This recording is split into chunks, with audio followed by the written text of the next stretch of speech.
श्रोताओं नमस्कार। आइए सुनते हैं विशेष कार्यक्रम जिसमें सभी कम्युनिटी रेडियो स्टेशन से संवाद कर रहे हैं सूचना और प्रसारण मंत्री भारत सरकार श्री प्रकाश जावड़ेकर जी। नमस्कार। कार्यक्रम में आप सबका बहुत बहुत स्वागत है। मेरा नाम है रंगभाष्यम और आज इस कार्यक्रम में हमारे साथ शामिल हो रहे हैं माननीय केंद्रीय सूचना एवं प्रसारण मंत्री श्री प्रकाश जावड़ेकर जी, और उनका इंटरैक्शन होगा देश के कम्युनिटी रेडियोज़ के साथ।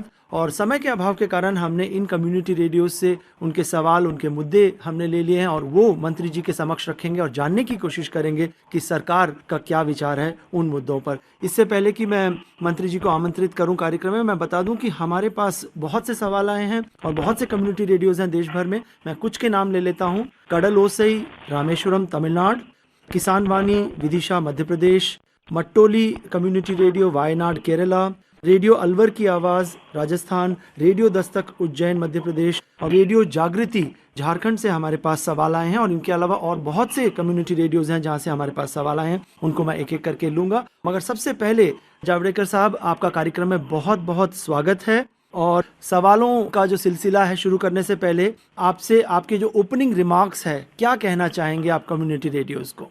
आज कम्युनिटी रेडियोज के साथ बात करने में मुझे बहुत आनंद हो रहा है। हमने दिल्ली में जो सम्मेलन किया था, उस दिल्ली के सम्मेलन में सारे 269 रेडियो स्टेशंस के लोग आए थे। उनके साथ मेरा प्रत्यक्ष संवाद हुआ है। लेकिन महत्वपूर्ण बात है कि आज कोविड के दिनों में इस तरह से हम टेलीफोन से बात कर रहे हैं, ये बहुत महत्वपूर्ण है और ये संवाद एक महत्वपूर्ण माना जाएगा। मैं आपका प्रशंसा करना चाहता हूं कि आप लोग ऐसे दिनों में भी बहुत अच्छा काम कर रहे हैं। मुझे जगह जगह से रिपोर्ट मिलते हैं और उस रिपोर्ट के आधार पर मैं ये कहूंगा कि कोविड के संकट का सामना करने में कम्युनिटी रेडियो भी अपनी भूमिका निभा रहा है और इसके लिए और क्या कर सकते हैं, इसकी चर्चा करना ही मेरे आने का उद्देश्य था। आप सबका स्वागत है। मंत्री जी, हम ये कार्यक्रम कर ही रहे हैं कोविड-19 यानी जो कोरोना वायरस की पृष्ठभूमि में। क्या कहेंगे, अब देश लगभग 2 महीने का लॉकडाउन देख चुका है और किस तरह से केसेस न केवल हमारे देश में पूरे दुनिया भर में बढ़ रहे हैं, मगर अब क्या कहेंगे कि क्या अब हमें ये अपने आप को समझाना पड़ेगा कि कोरोना के साथ ही हमें जीना पड़ेगा? एक तरह से हाँ, क्योंकि कोरोना का संकट तभी समाप्त होगा जब वैक्सीन आएगा और वैक्सीन जल्दी आएगा, ये मेरी इच्छा भी है और आशा भी है। तो वो आने के बाद भी फिर 700 करोड़ लोगों को वो टीकाकरण होना, उसमें भी समय लगता है। तो आने वाले 1-2 साल निश्चित रूप से कोविड भी रहेगा और हमारी जिंदगी भी चलती रहेगी, ऐसा होगा। तो इसके लिए 3 ही सीधी चीजें हैं जो करनी है। किसी भी काम के पहले या काम के बाद हाथ धोना है। दूसरी चीज, मास्क लगाकर ही बाहर जाना है और 6 फुट की दूरी बना के रखना है। तीसरी चीज, ज्यादा से ज्यादा घर में रहना है। यह अगर हम करेंगे तो यही कोरोना को मात देने का सही उपाय है और वो आदत बदलने की बात है। आदत बदलेंगे, अच्छी तरह से बदलेंगे।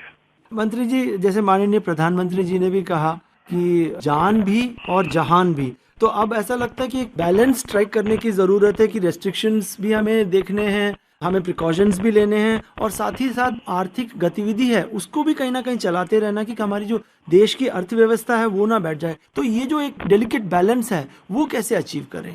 जान भी जहान भी हमने शुरू किया है कि ग्रीन जोन जहां है, यानी आधे से ज्यादा जिले में सारी गतिविधियां शुरू हो गई है। वहाँ ट्रांसपोर्ट भी शुरू हुआ है, वहाँ बाकी भी एक्टिविटी शुरू है, सारे दुकान कारखाने कल काम का सब शुरू हो गया है। तो यही रास्ता है आगे बढ़ने का। बाकी भी ऑरेंज जोन के भी अनेक शहरों में बहुत सारी छूट मिली है। तो जैसे धीरे धीरे कंटेनमेंट जोन की जो कल्पना है, उसमें जहां इन्फेक्शन ज्यादा आ रहा है या कम ज्यादा हो रहा है, वहां रिस्ट्रिक्शंस डालना और वहां भी लेकिन दुकानें वगैरह खुली रखना, ये सोशल डिस्टेंसिंग करना, यही उपाय है। और मैंने कहा जैसे जान भी जहान भी दोनों का ख्याल साथ में ही करना पड़ेगा। जावड़ेकर जी, आजकल कोरोना महामारी का समय है और ये जितने भी कम्युनिटी रेडियोज हैं इनके पास संसाधन बहुत कम होते हैं। तो कईयों ने ये पूछा है कि क्या आप कुछ इस दिशा में सोच रहे हैं कि उनको कुछ वित्तीय सहायता दी जाए किसी तरह के पैकेज के तौर पे, या पर आवर ऑफ ब्रॉडकास्ट के क्राइटेरिया पे कोई वित्तीय सहायता मिल सकती है कम्युनिटी रेडियोज को?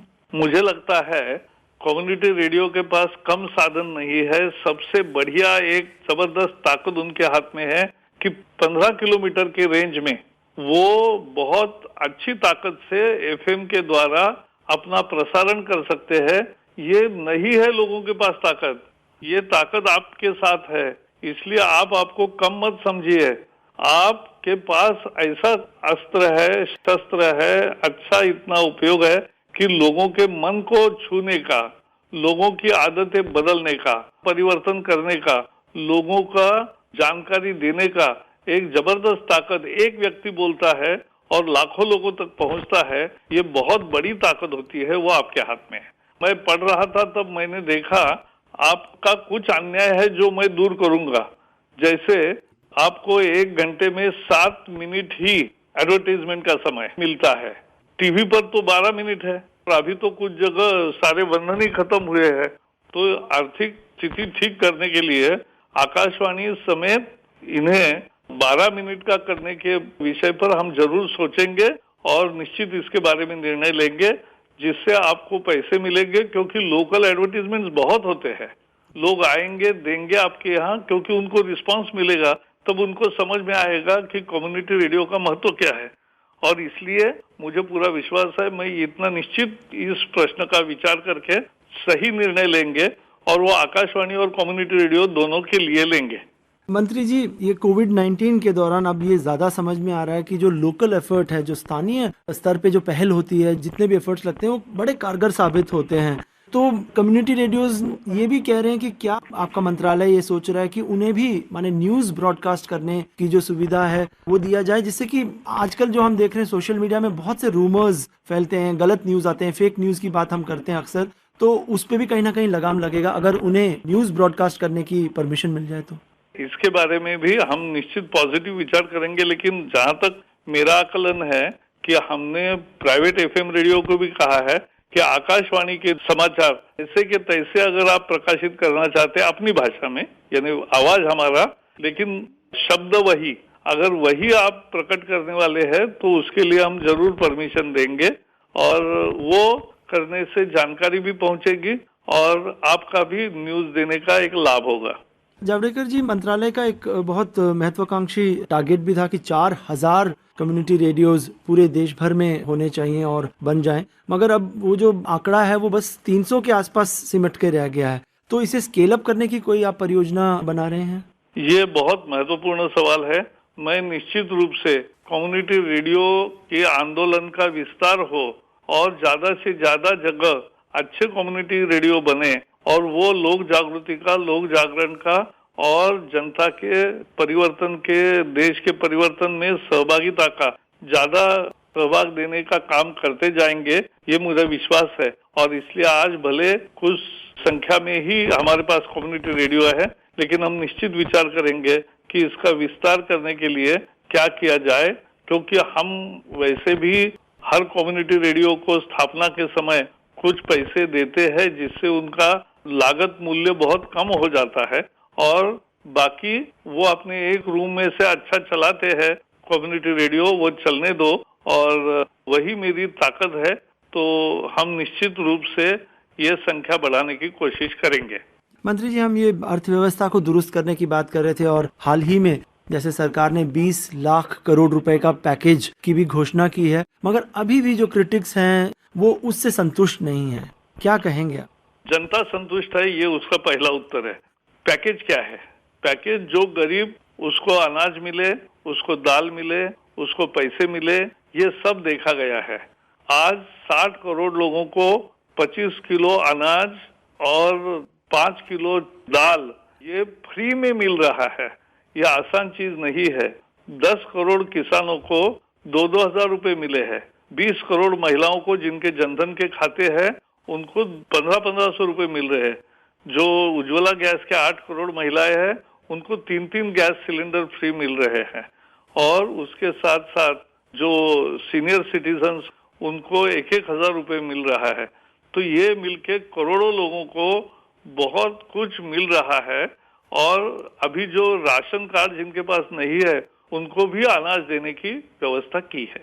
मंत्री जी, बस चलते चलते एक और सवाल मैं पूछना चाहूंगा। चंद महीनों पहले तक और पिछले कई सालों से हम तो ये कहते थे कि पूरा विश्व जो है एक गांव की तरह हो गया है, और खासतौर पे पिछले 1-2 दशकों में जो ग्लोबल विलेज की बात करते हैं कि एक दूसरे से टोटली इंटरकनेक्टेड हैं, जुड़े हुए हैं आर्थिक रूप से और ट्रेड के रूप से। अब कोविड-19 के चलते ज्यादातर देशों ने अब बिल्कुल अपने दरवाजे बंद कर लिए हैं। तो क्या आप समझें कि आने वाला टाइम प्रोटेक्शनिस्ट रहेगा कि हर देश अपने में सिमट कर रह जाएगा? मुझे लगता है भारत जैसा विशाल देश प्रोटेक्शनिस्ट नहीं बनेगा, लेकिन आत्मनिर्भर बनेगा।